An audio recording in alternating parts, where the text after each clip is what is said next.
Hello and welcome to another episode of FPL Waffle, reviewing how Game Week 2 went, looking ahead to Game Week 3. I'm going to go through my top 10 picks of this coming game week, so stay tuned for that. Without further ado, let's head into the screen share and see how I got on in Game Week number 2. And I got 41 points, which was so-so, right? Could have been better. It was below average. I wasn't thrilled with the performance, but it wasn't horrendous. Turner in goal, 2 points. He did better than my Jordan Pickford, so I made the right choice there. Gabriel disappointing again not to start. Sort of while we're on Gabriel, I'm hoping he starts this week against Fulham. I think he will with the injuries and now Tomiyasu getting suspended. Like, there's only so many games Arteta can bench him, and he's got a good record against Fulham from set pieces for what it's worth. So anyway, he came off the bench and got me a point, which I'll actually take in the end because I ended up with no other players to come on for a point. So he got me a point. Estupiñán's just killing it at the moment for Brighton. 11 points for at Wolves. Saliba saved me a little bit on the Monday night, coming through with 8 points. Shaw with one, tad disappointing, but away to Spurs. I was always expecting them to concede. I was going to have Baldock, but Baldock didn't play his game against Forest, which in the end, yeah, he wouldn't have got any more points than Shaw.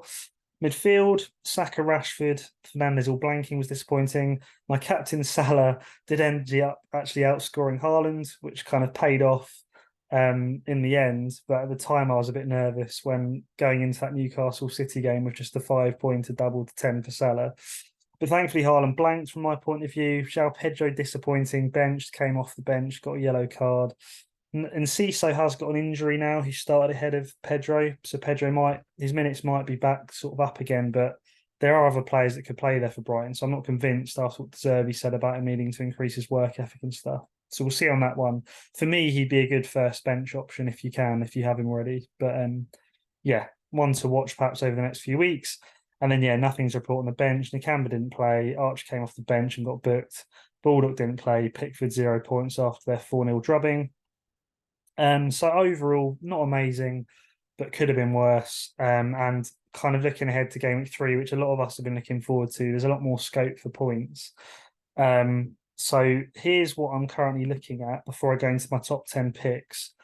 So I've actually done my transfers early because of fear of price changes. I've been umming and ahhing for a while about what to do, but I've got Pickford in goal. I've got Gabriel, like I said, I'm hoping he starts against Fulham.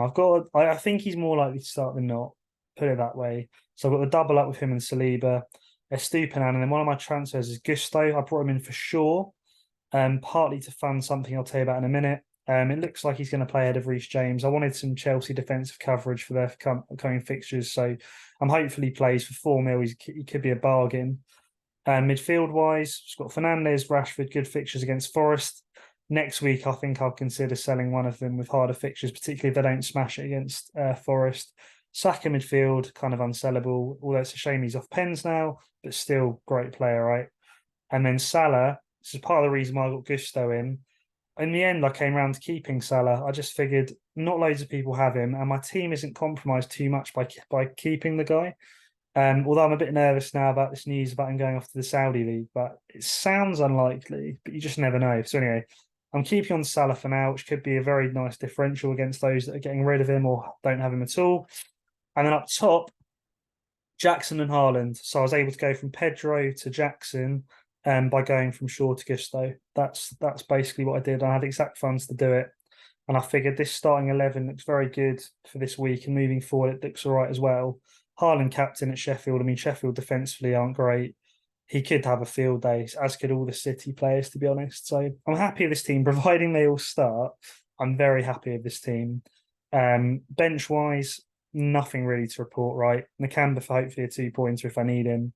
Archer, he's off to Sheffield, so he might not play for Villa. Don't know if he'll be ready in time for Sheffield. Baldock, I don't really want against City, and Turner, I don't really want against United. So that's how the team's looking. Overall, I'm pretty happy.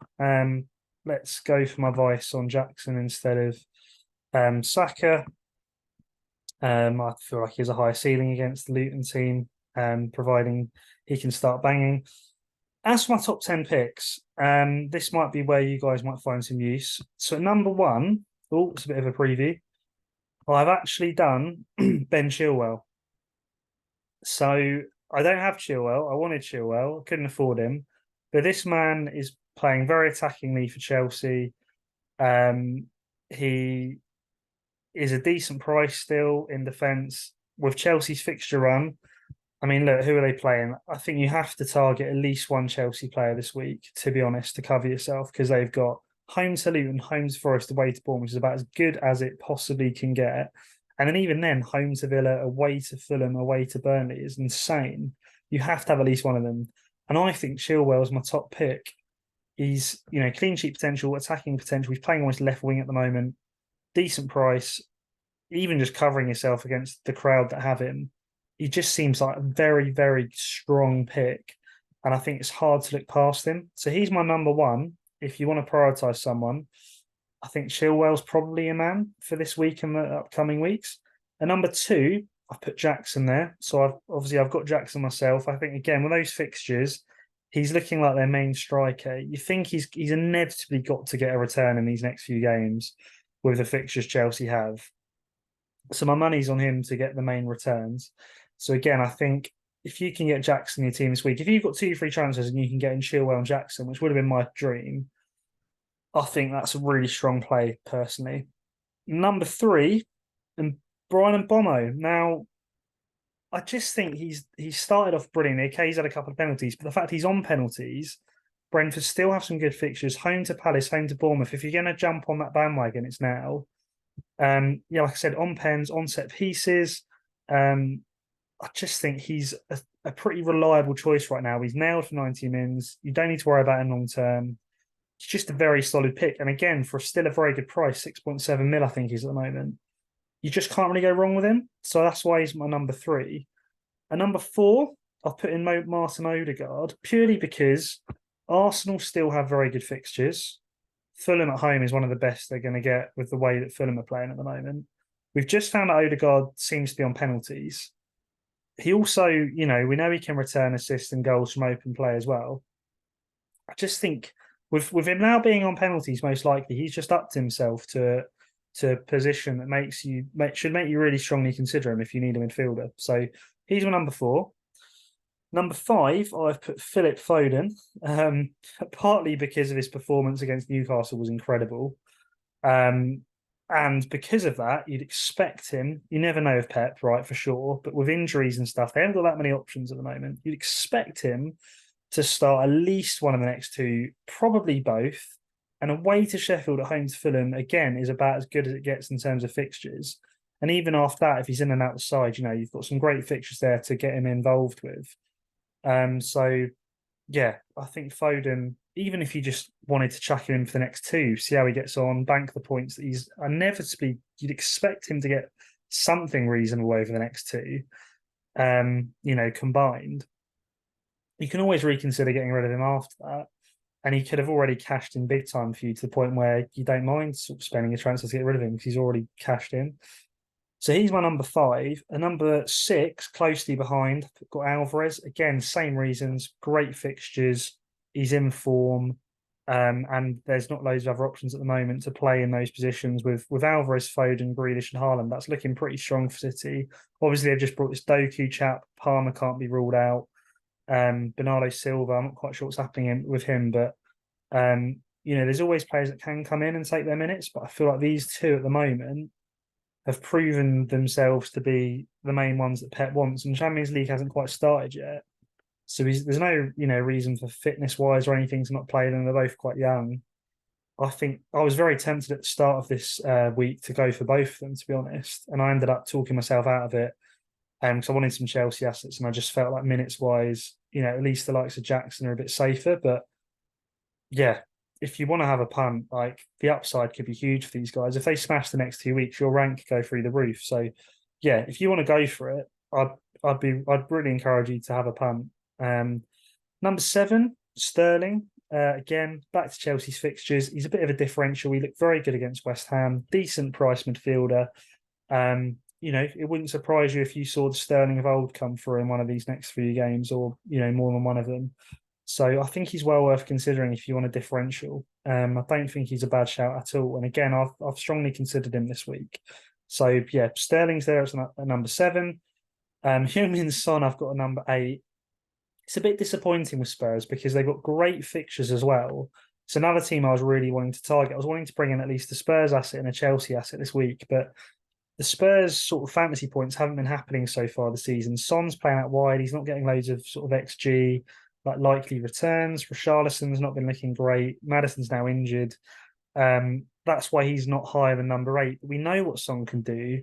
He is their captain. He's their main man. He's probably on penalties.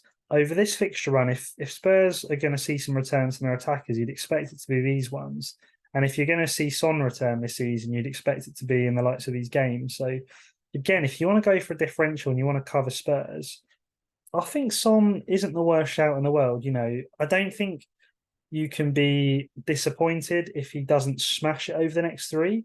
But I think you'd be unlucky to not see a return or 2 from him over the next 3. And if he does really well, you know what Son can do. He could prove to be an incredible differential. So again, worth considering, particularly if you want to cover the Spurs attackers. He's probably the best one out of the bunch right now because of the Maddison injury and Richarlison's form. So yeah, he's another one to consider at number 9. And then into kind of 9 and 10, just because City's defence is so good, probably the best defence in the league, good fixtures coming up. Gvardiol, the money they've spent on him and the role he played in their last match, you'd expect him to start most of their next games. At 5 mil, he could be a snip, whatever the saying is, a bargain, basically. So yeah, again, if you need a defender and you can't afford the likes of Chilwell or have Chilwell already, could be a good shout. Could be a good shout, Gvardiol. I don't mind that at all. And the number 10, you had a sneak preview at the start, Visser. Partly because I think Mbomo and Buemo, the midfielder for Brentford, is your number 1 choice because of the penalties, because of the set pieces. You get more points for a midfielder, etc. But if you want to go a bit different, you need a striker. It's a bit cheaper. You can't afford, say, a Jackson. Like we've said, Brentford have got good fixtures coming up.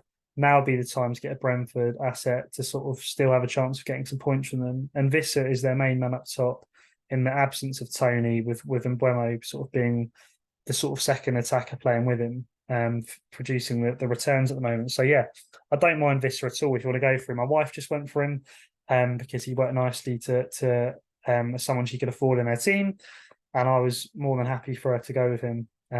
So yeah, that's my top 10. Be very interested to know who some of you go for, if you can be bothered to comment in the comments. Also, thanks to another subscriber last week. It's much appreciated. If you guys, fancy liking and subscribing this video, it is appreciated. These videos I usually keep to this sort of time.